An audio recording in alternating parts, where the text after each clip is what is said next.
Okay, so we're going to talk about bringing service into the DNA of a historically product-centric business. So back to change, right? That's what I love to do.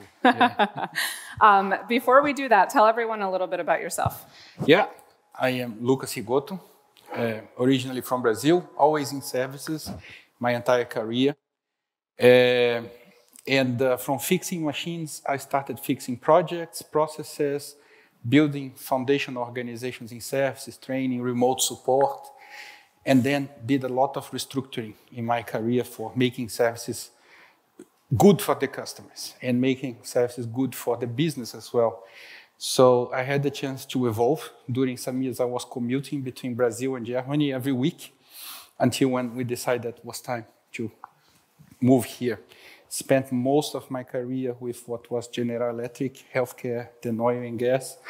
And then since the last 9 months, gladly joined GEA to help us continue to transform the business there. Excellent. So when we think about manufacturers who are working on seizing the potential of service, you know, we see people at different phases or different spots on the continuum of really embracing that and going full steam to really, really resisting that and staying very much in sort of the legacy, right? So you were brought into GEA because the company obviously realizes there's potential around service. What's sort of the temperature, if you will, of the company in terms of where you would say they're at on that continuum? You know, is it full steam ahead? Is it resistant? In the middle? You know, what are you up against in terms of what you were brought in to do? It's the right time to be in services. So very high expectations. Mm-hmm. But the infrastructure, the in-between, people still love to sell the boxes or the projects, right? Mm-hmm. So the expectations, the opportunity, the recognition of the value of services to the business outcomes are outstanding. I think companies are starting, for example, to report the services share in the annual report. That's a big message on services is not a necessary evil. Mm-hmm. Services is something that's driving the company. But between saying that and realizing that potential that you mentioned, there is a whole infrastructure that needs to be adjusted in terms of mindset for services, in terms of it's much easier to sell the box. It's much easier to go get the PO for what the CapEx that the customer already have in their plans and so on, and leave the service discussion for later. Or, yeah, I will give you some hours of service or a kit of spare parts or something. So making service part of the business is where we are really striving to deliver some significant outcomes across the business. Was in the previous as well. I love to say that for many years that services is not the janitor. Mm-hmm. We are, yes, we don't need to be on the driver's seat, but we are not coin of exchange or to clean up product quality mistakes. Our guys, they don't schedule time to be at the customer, right? They arrive, they have the door open, they have a place to park, they are welcome and so on. The sales teams need to schedule time, need to go through the reception, get the badge. So services really builds this repeat business, the recurrent relationship with the customer, right? And it's not from a philosophical standpoint, it's from a reality. Mm-hmm. Our technicians, our field engineers, they are godfathers, godmothers of the customers' people.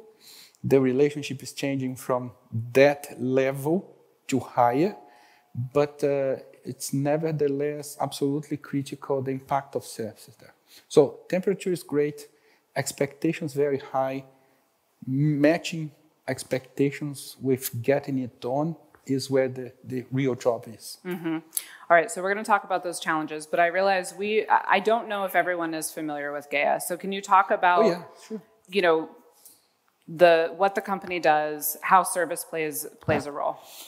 Yeah, GEA is, I would say, the largest manufacturer of food and beverage equipment for the industry. All the beer, milk, cheese, chicken nuggets, plant-based food that you have, mayo, ketchup, medicine is made on GEA equipment across the globe. It's a German company. It's operating in basically all the countries, very much direct businesses, not a lot of partners. And we're really proud of ourselves from the quality of the expertise we bring to the customer operation. Mm-hmm. So traditionally, service has been sort of the, we'll say afterthought, right? Not a primary focus. Making it a focus for the business, what is the goal, I guess? Like, is it to sell more service contracts up front? Is it to, change the customer experience through service? What are you working to accomplish for the company? It's all of that with a primary reason, right? Companies exist to make money. Measuring the services as a business, companies are starting to do. That's why I say it's the right time to be in services. It's what bringing the realization of that. So you have to grow your installed base so you can do services, but the profitability comes from a healthy, recognized, valued service relationship with the customers. So what I think that the way that we are going is exactly that, right? You have to look at services as a business. The analysts look at the traded companies at the percentage of recurrent revenue as a factor for the multiplier. For you to get there, you have to execute services really well. And it's not saying, oh, we focus on the customer, we love our customer. You have to genuinely deliver great services. Mm-hmm. And then we already discussed today the challenges to get the right level of people. So looking at service as a business is no longer taking the field engineer and promoting to a service manager, which I'm very proud for being a service engineer and becoming a service leader. But it's about looking at this and how we actually deliver value to the company and to the market to differentiate. So it's about creating perspective for the technicians. It's about the diversity of bringing opportunities for this new generation, but making the job challenging, exciting, productizing what we do. I mean, it's so easy to talk about spare parts is our core. Break and fix is our core. Everybody's talking about remote support and figuring out how we are going to do condition-based monitoring and everything else. But how do you actually productize this, engage the customers on that for the long term, help the customer the company keep selling a lot more with a proven performance in the market, and have the customers staying with you because they see the value there. Talking about value proposition in services today is it's not something that we need to learn. We should be doing already. And this transformation on connecting from the business goals to giving a phenomenal customer experience, it's a people business. Mm-hmm. I like to say that. So we don't do this alone behind our desks in Dusseldorf. We do this on the ground in the regions, in Asia, in Latin America, in Africa, by enabling our teams, by making them being able to talk about value, about customer experience truly, by identifying opportunities, by educating the managing directors on the entities that services is a leverage for their growth. So it's such an exciting challenge to have. But then the reason I'm giving this very long answer is because it's not just about the top line.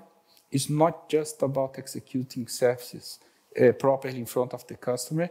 It's making sure that this engine that is usually 20% of the workforce, that is usually 20 to 40% of the revenue of the company, but can be over 60, 80% of the total profitability, make sure that this engine is seen as a business and you can deliver value from that. So the philosophy, it's lovely to be part of services. It's lovely to leave our gift of delivering value to the customers, but the realization that we can help the company achieve their long-term goals in growth, in sustainability that we mentioned, is absolutely phenomenal. So what would you say are some of the biggest barriers that exist in, incorporating service into the mindset, into the focus of the organization? First and foremost is the focus on product. It's a lot easier to sell a product than articulate the value of a service agreement, explaining to the customer why uptime matters. The personas we're talking are changing. So the old sales organization, and I'm sorry for saying that, they are not ready to actually articulate services often. So the mindset of the value proposition of services is one thing. The other thing is the high expectations with the outcomes and the right investments to get there. There is no chicken or egg. You have to execute flawlessly. You have to deliver great experience to your customer beyond the talk. So you have to be able to enable your talents, to hire enough talents, to give them the right tools, to give them the perspective of a career for them to stay and develop.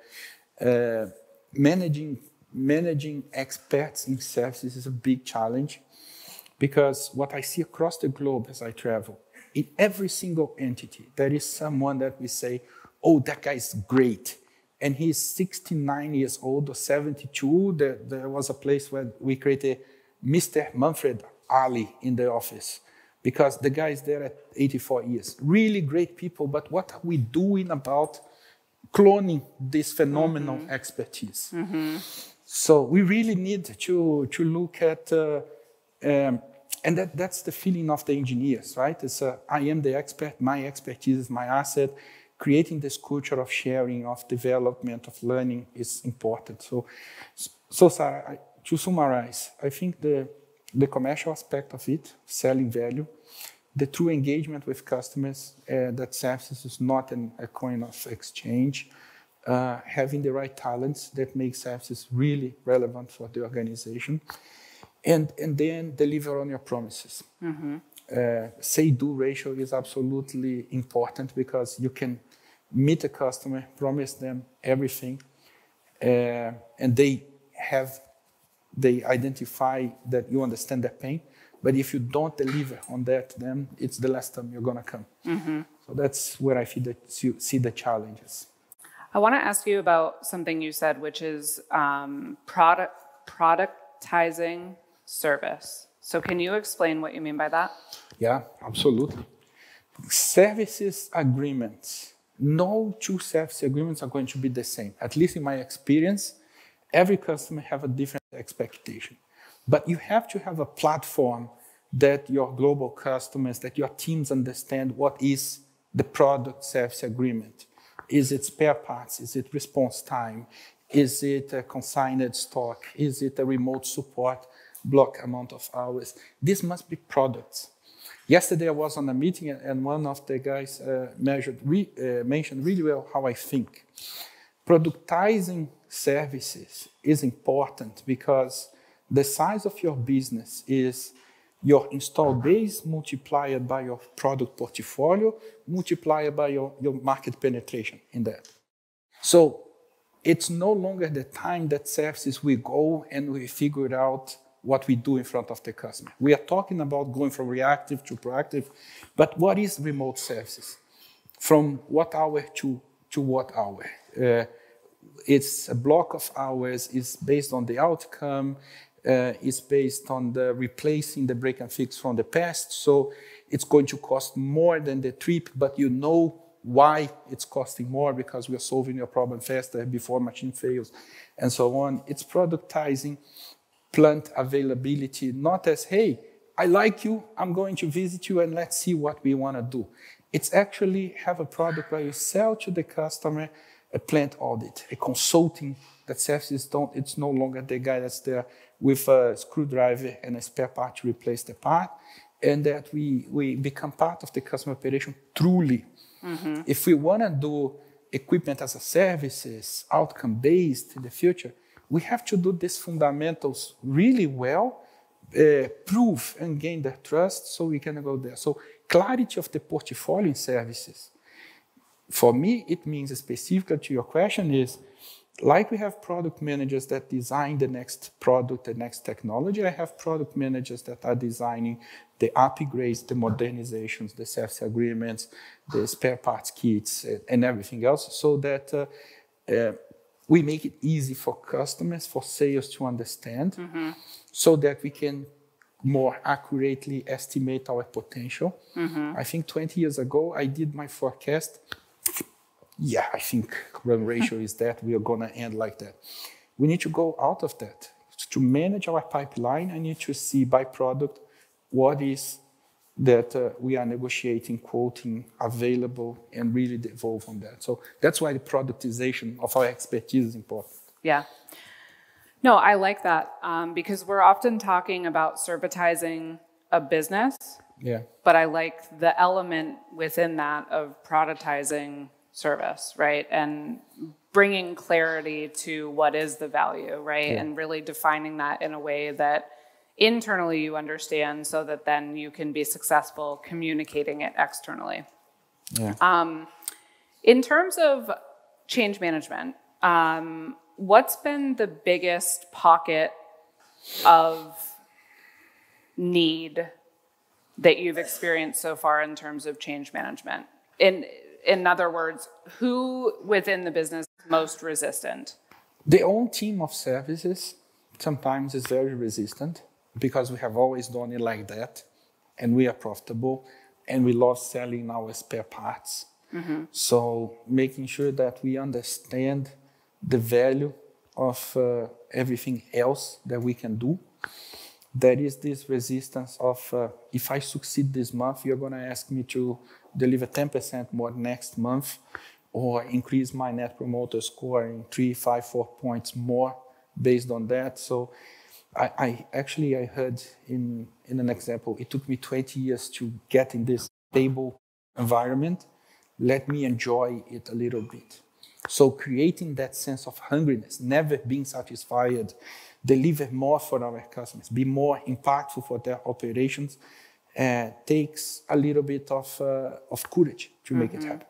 So had to work a little bit on the organizational setup, had to work significantly on the culture.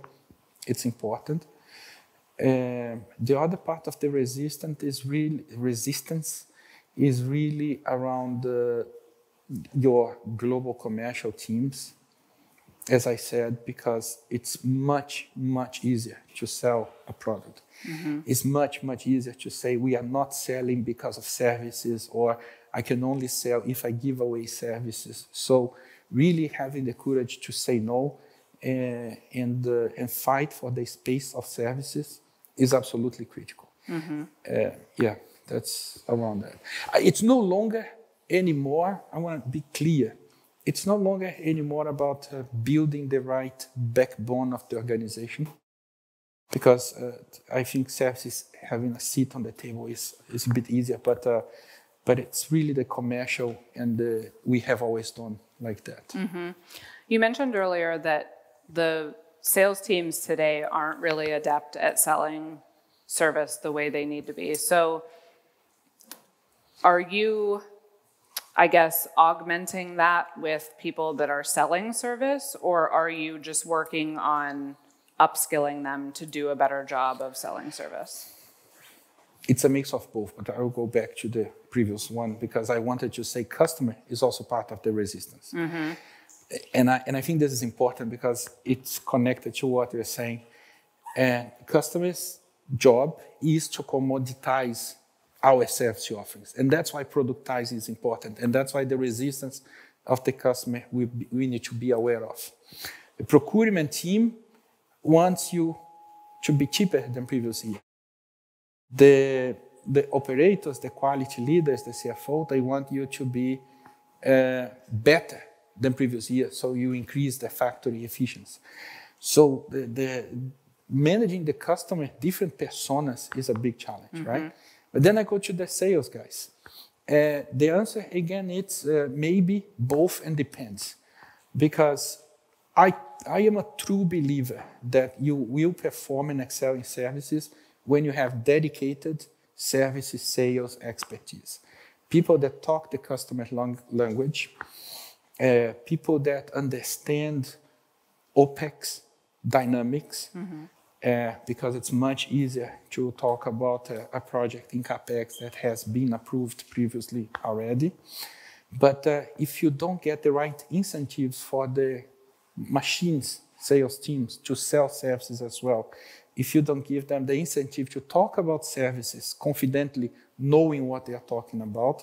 So why we need, to be specific, why we need very dedicated sales force, able to articulate all the value and the outcomes and the benefits we can deliver, and make sure that we are selling what we can deliver. You really have to engage the entire organization, that everybody's selling at all the time, to be able to talk about it properly. You mentioned, or I think you mentioned on your opening speech, this thing that on the change, the natural effect is to go back. We commit and then we go back to our previous aspect. So really making sure that the change stays is really important. Yeah, that makes sense. So how you mentioned the importance of good talent. We talked already a little bit about how that's particularly challenging. What are you doing to find good talent, people that you think can execute on the vision that you're working toward? In different levels. From management, we are going to the industry and going after the talented people that have a success history in services to join us. I saw in GEA, beyond my division, all the other CSOs from the other divisions are also as well new, and people with great expertise, not necessarily only internal talents, but people that live and believe and have the courage for that. On the management level, the challenge with the field engineer that become a service manager, that become a service director, and so on, investing to develop on this level is really important, and then you start attracting people from other industries. So we are a food and beverage company, but we are attracting people from automotive, from pharmaceuticals, people that are actively applying to our jobs, asking about what we do. We become very visible on LinkedIn and stuff, not because we are searching for jobs or because our customers are buying from social networks, but because the talents that we need are looking there for the next employees. You need to be known by your talents there. And then on the engineering, design, field services, project management, training, we are promoting a lot from inside. We are really, I have specifically implemented a very detailed plan for us to manage pipeline talent. So we look at the bottom as well and take the right actions, but so that we also create perspective for the guys we want to attract, right? Including sustainability in what we say. You just discussed the flexible work, remote support versus field. We have a lot of long-term projects at customer side, 6-8 months. How you make that interesting for a guy to be outside. So then at this level, we are open to bring talents from everywhere around the globe. We are bringing people from our company, from entities in remote countries, relocating them to where we have the biggest pain, overhiring a little bit in these places where we have excess of talent, good engineering universities like in India, in Colombia, in Brazil. So we hire a bit more and we train people in these countries. So they join our local teams and we give our existing talents global opportunities for mobility, right? Not only from lower developed countries to higher, but we have seen people moving from Germany to US. And these guys, they bring their friends to work with us. So when you become a good employer, and for me, I keep telling we are a people business. I love to know every field engineer. Today I cannot do this anymore. But when those guys realize they're working for a great company and services, it means leaving the mission. I'm doing something relevant, meaningful, so on. They talk about this in their networks and they want to bring the best ones. So, and I think that's a really good story. Yeah.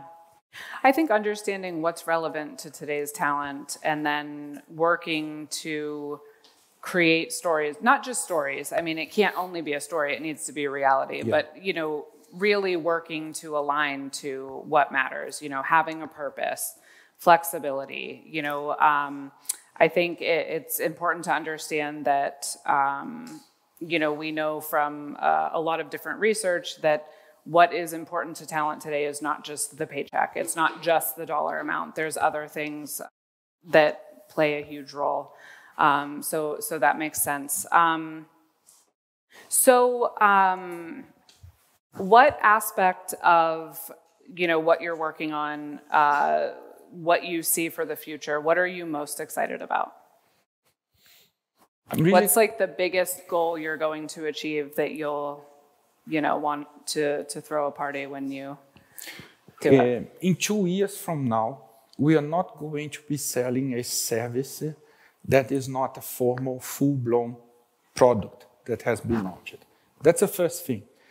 And it's important because of the scalability, right? We want to do more with the same or do more with less, hence all this remote support capabilities. But then the clear focus on the products that we have on the market for services are really important. Going out of the run ratio perspective for service growth to knowing where I'm going to be based on the potential and my share of wallet and my service coverage is also very important. But what I want for us that will make the growth and the productization a consequence of it, what I want for us is to be recognized as the premium service provider in the market. We are going to be selling machines because our customers love the services they have with us. And this is not just a fluffy statement. We have to live this on a daily basis. So we will be this company that customers are buying machines because of our services, because we integrate the customer voice, the customer feedback in everything that we do, the customer perspective in how we behave, in how we act in front of them, and because our teams are making that happen. I'm a field engineer, and I will always be a field engineer. And I think that when we have this challenging job for our teams, we can get there and be this and realize on this vision. Yeah. I thought of another question. You mentioned earlier that, you know, you have a vision for where you're going. You also need to be impeccable in your execution, right? Mm-hmm. So you can't build that trust with your customers if you aren't showing up on time, you know, doing a good job on first time fix, et cetera. How are you balancing making sure that the execution of today's service is strong while also working on the vision for the future? It's a blunt, realistic approach to everything that we do.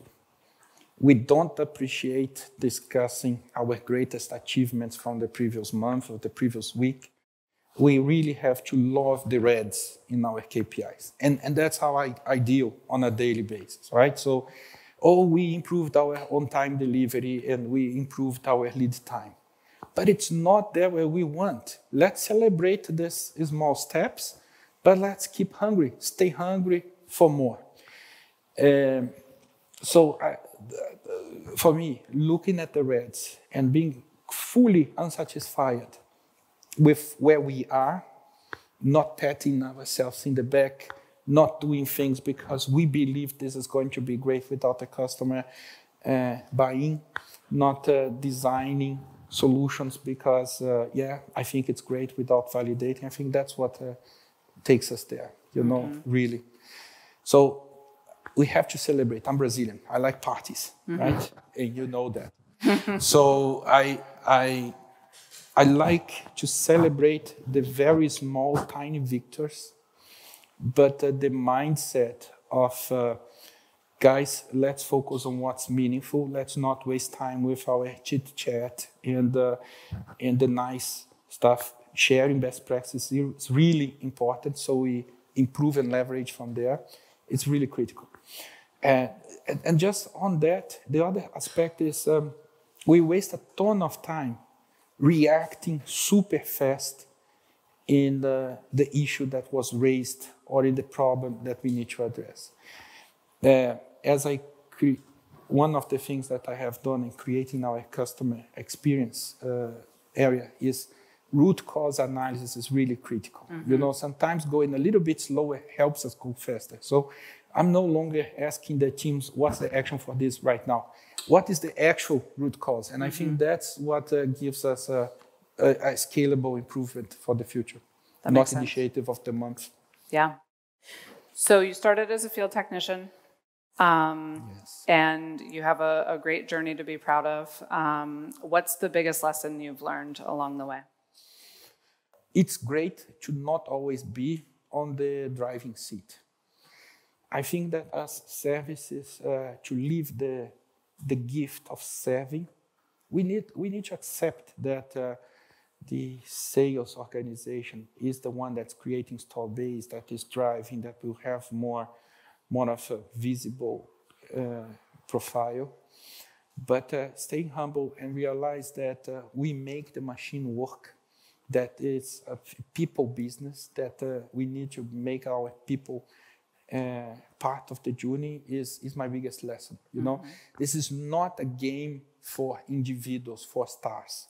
This is not a game for you to say, I'm the best CSO of the universe. You are temporarily CSO based on the performance of your team, on the ability to make the difference. So it's a people game. We are a factory of people, and we need to realize on that lesson. That makes sense. Okay. Thank you very Lucas, much. thank you so much. Thank you very much. I appreciate really it. Good to be here. Yes.